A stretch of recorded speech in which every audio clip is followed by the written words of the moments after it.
This video is one that I feel like I've been running from for quite some time. Because the game itself is one that I'm exceptionally enamored by, but I wasn't really prepared for the story and the world that it put me into.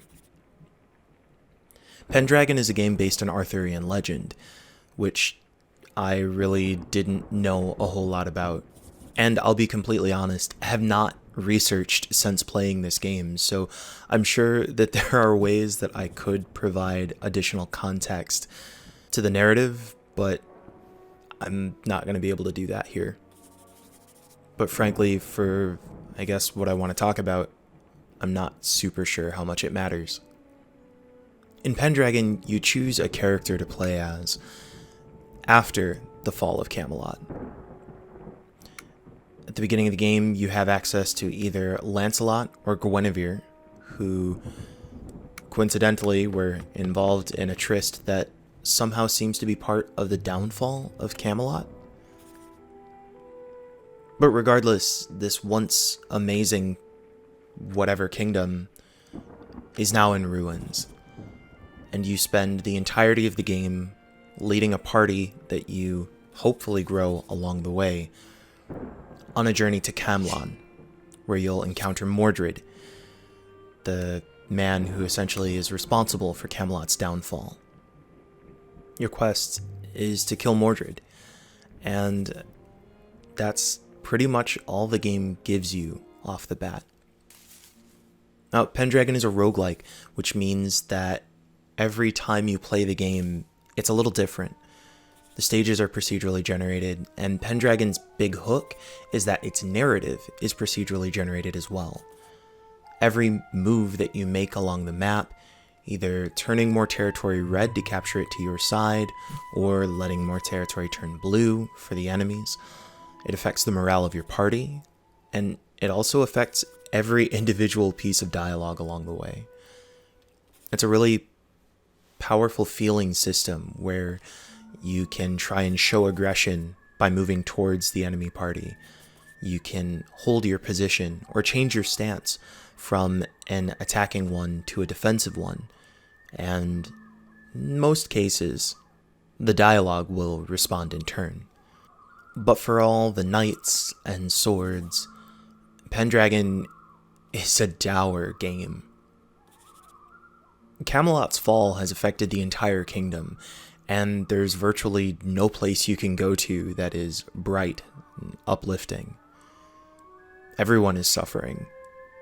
Not just the people who still side with Camelot, who still side with Arthur, but also those who side with Mordred. War seems to have torn the country into ruins. And the game's themes revolve around these ideas. Each of the moves that you make with your party are potentially dangerous. And oftentimes, to be able to progress forward, it involves making a sacrifice of one of your party members. Sometimes, potentially lethally. The more you play through the game, the more difficulty settings you unlock, and that just makes everything more complicated. The game doesn't revolve around combat. In fact, practically every map can be cleared just by getting one of your party members from one side to the other. But conflict is inevitable. And oftentimes, as hard as I would try to avoid taking a life, I sometimes had to. And it's hard not to think about this game going into today, Election Day. This is actually where we get into a little bit of spoiler territory, so I understand if you decide that you want to take off. But one of the things that was so difficult for me when I first played Pendragon was that the first couple times that I made it to the end, that I finally got to the conflict with Mordred, dude just whipped me. I would hold off, try to have a negotiation of some kind with him, and all that did was allow him to get into a position where no matter how I moved, he'd be able to kill me. And the credits would roll and say that Britain had fallen into darkness. Black screen, white text, game over. So imagine my surprise when the first time that I played this game on stream, I end up defeating Mordred. I'm waiting to read about the ways that Britain will rise again, but I don't get that. Instead, it says Mordred's been defeated, but Camelot's still fallen. Camelot will remain just a dream. Pendragon gives you such a clear purpose. The entire goal from the second you start the game is to defeat Mordred. And regardless of who you meet along the way, what stops you make, your purpose is clear, and that purpose is what binds you to other party members. The need to right the wrong, to remove Mordred from the equation. And instinctively, the video game player in me assumed that removing Mordred would solve the problem. But everything on the way up to that fight with Mordred told me otherwise.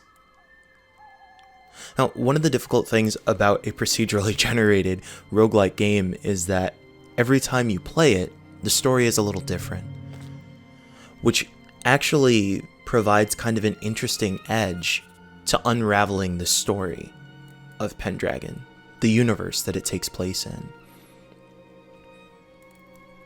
With each of the game's different main characters, you learn about the world from a different perspective. And also, the towns that you stop in and the encounters that you run into also help to shape some of that as well.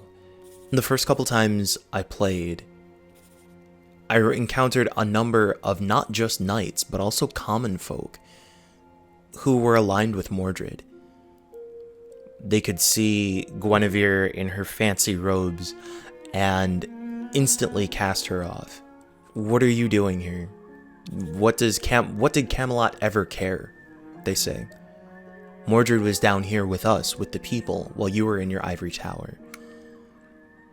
And the folks who are the good guys, quote unquote, know that Mordred is evil. See the terrors that he's wrought upon Camelot. But it doesn't matter. They've already made their decision. In this election, it feels like everyone has their targets set. Remove this person from office and everything is fine. Sun rises again. But it's not that easy. Like in Pendragon, defeating the boss doesn't fix the country. It doesn't heal the wounds. Those scars will still exist. And even after defeating Mordred, it says a long, cold dark will fall. Only the dream of Camelot survives when Mordred is defeated. This is an incredibly important election. I'm not being dramatic when I say that. The entire world can sense it. But when November 4th or November 5th or November 15th or any of these other times roll around, not everything will be magically healed. With the way that the fires have been stoked over the past 4 years, and the way that our political rhetoric exists in this country, those people are not going to instantly feel taken care of if Biden steps into office. How does this resolve? I don't know. But if there's one part of Pendragon that does stick out to me, it's not the ending, it's the middle. It's the ways that your party members will spend time with each other and learn about each other along the way. At night, they can craft campfires, and you'll hear them tell stories to each other, which usually come with some sort of paradoxical ending. Some sort of not so simple lesson to learn. But what I've learned to care about in Pendragon is not just whether or not we're able to defeat Mordred. It's whether or not those who are going to fight Mordred can create the kinds of bonds, form the kind of spirit that will be needed to restore the dream of Camelot.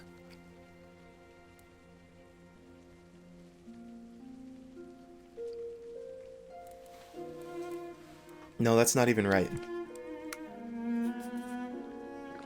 Because the problem is that the dream of Camelot seems to have only worked for those who are in Camelot. The last time I played through the game, there was a guy, Sir Irv, who decided that he wanted to become a knight, but he leaves. He's like, I thought I was going to go in here and find knights and warriors, and instead I found jesters. And there are definitely a lot of spaces in which the more common people, the more common folk, kind of look down on the elites, as I suppose they're called now, of Camelot, saying that they're not what they claim to be. They don't take care of the people that they claim they were going to take care of. Restoring the dream of Camelot,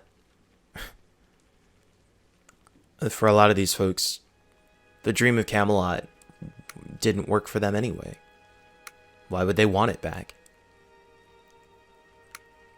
And this is a situation that we've seen play out over the course of this year in so many ways. Over 200,000 people dead from COVID in this country. COVID-related complications. Forced to deal with a privatized healthcare system that strains and buckles under pressure, and even when it is working as intended, potentially leaves people with tens or hundreds of thousands of dollars of medical debt that can literally change the rest of their lives. As unemployment skyrocketed over the course of the summer, billionaires made absurd amounts of money off of the stock market. The stock market, an entirely clear indicator of whether or not rich people feel like now is okay, continued to thrive as people were losing their jobs, losing their houses. Policing systems exist that can work exactly by the rules that have been created and still leave so many cases of injustice. Place a lot of value on dreams. The American dream. Martin Luther King's I Had a Dream speech. Why is it that we so heavily value what we imagine over what we've created? The ideal is important, but making the ideal the reality is what we should aim for.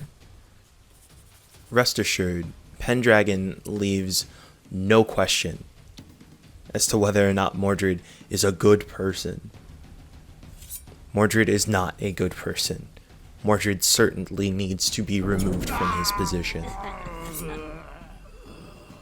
But Pendragon also shows that there were plenty of issues in Camelot that existed before Mordred took hold, and not addressing the systemic issues that allowed people to put faith or hope in Mordred will simply allow this situation to show up again. Whether you defeat Mordred or not, it's hard to see hope at the end of Pendragon. And frankly, I have no idea what today is going to bring, but it's hard for me to see hope on the other side of it either. And I have no idea how this all ends. I think maybe the time for idolizing dreams is over. That doesn't mean that we don't have hope, but it means that we place our hope in reality, in what exists right now, in the ways that even in the midst of all of this potential devastation and the devastation that's already taken place, we find ways to build community. We find ways to support each other. We build the ties that create the opportunities for what we really want in the future. A society of tolerance, of peace, of understanding. A society of responsibility. One where power is used in the name of justice. Where we recognize that there are opportunities for us to be better. And when somebody offers us that feedback, we don't take it as an attack. We take it as a sign of compassion, of care, an opportunity to make ourselves better, to make the world better as a result. But I don't know. I guess that sounds like a dream after all. Folks, do what you need to take care of yourselves today. Thank you so much for listening. Keep your eyes up. Keep your hearts open. Keep Intelligaming. And damn it, if you haven't voted already, what are you doing? Go vote. Do the vote.